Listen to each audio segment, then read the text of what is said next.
9 мая 1924 года родился знаменитый поэт Булат Акуджава. Воевал 16 лет, служил в должности минометчика, связиста, а также ротным запевалой. Его тексты пропитаны духом всепобеждающей любви и жизни в военное время. Поэтому, когда мы празднуем День Победы, на ум ненароком приходят слова именно его песен.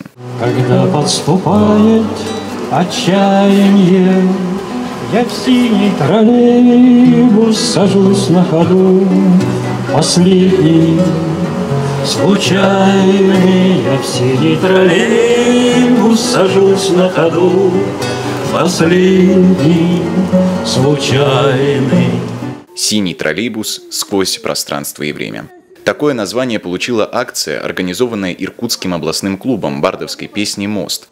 Это необычный концерт, билеты на который можно было купить заранее. И ажиотаж был настолько велик, что некоторым слушателям пришлось сидеть на табуретках. Люди заходят напряженные, иногда раздраженные. К концу мы делаем рейс, в общем-то поем песни. И как-то за это время, вот за час, возникает такое пространство, что уже выходят как родственники. В троллейбусе установлено звуковое оборудование, микрофоны и усилители. Через колонки на крыше музыку из салона могут слышать и жители города. Можешь доли своей, может, крылья сложишь посреди степи. Выступали разные поколения, и стар, и млад. Так, например, одним из участников стал Тимофей из студии бардовской песни «Ключ». В 5 лет ему подарили гитару, и с тех пор он занимался музыкой.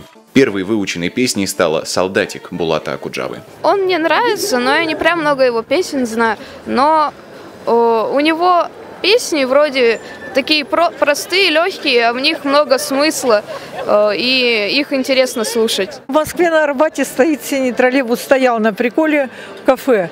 Ну, конечно, мысль такая была здесь сделать в Иркутске, но вроде как трудно осуществимая, а вот просто пустить 9 мая троллейбус. Ну, а потом возникла идея сделать такую акцию хорошей, яркой. Вообще режиссеры, если хотят сказать что-то более, скажем, предметное и яркое, то они обращаются все-таки к жанру бардовской песни. Потому что это песня, думающая песня для думающих людей. Людям нравится, в общем, ну и нам самим нравится. А начался праздник с традиционного праздничного шествия. Более 5000 человек прошли от танка «Иркутский комсомолец» до мемориала «Вечный огонь». На торжественном митинге к собравшимся обратились губернатор Иркутской области Игорь Кобзев, председатель Заксобрания Александр Ведерников, мэр города Руслан Болотов, депутаты, представители трудовых коллективов и ветеранских организаций.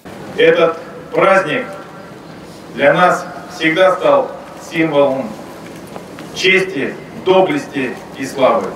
И навсегда записан в жизни нашей страны.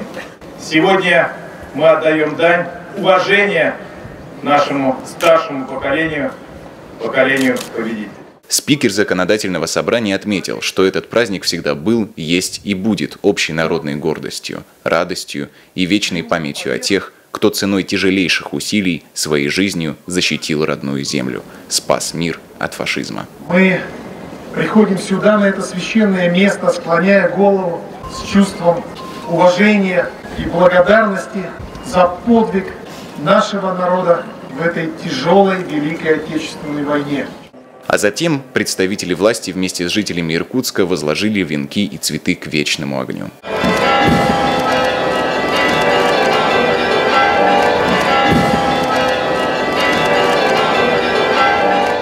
На площади перед зданием правительства состоялось торжественное прохождение войск Иркутского гарнизона. С трибуны к участникам парада обратился губернатор Игорь Кобзев.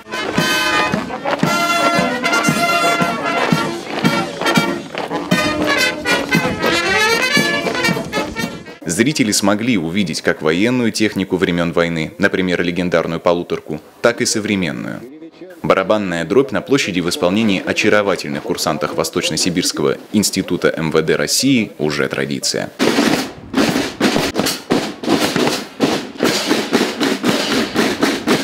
Почти 70 тысяч человек нескончаемой рекой прошли по улицам Иркутска в колонне Бессмертного полка. 2 последних года акцию не проводили из-за пандемии, и сегодня она собрала рекордное количество участников. Это моя мама. Папа мой ушел, ему 17 не было, на фронт призвали. И вот они у меня молодые были, но уже. Так что мы причастны. И вот говорят, что молодежь ничего не помнит. Неправда, молодежь все помнит. Историю нужно помнить, тем более такое страшное время, где полегло немало людей, а тем более у всех-то были прадеды, прабабушки. Мероприятия, посвященные Дню Победы, проходили по всему городу. Открытые микрофоны и праздничные программы с исполнением фронтовых песен. Нас ждет огонь смертельный, и сложит село. Сомнения прочь уходит ночь отдельный, и с нами наш десантный батальон, и с нами наш десантный. Данила Крупенников, Глеб Южаков, информационное агентство «Альтаир».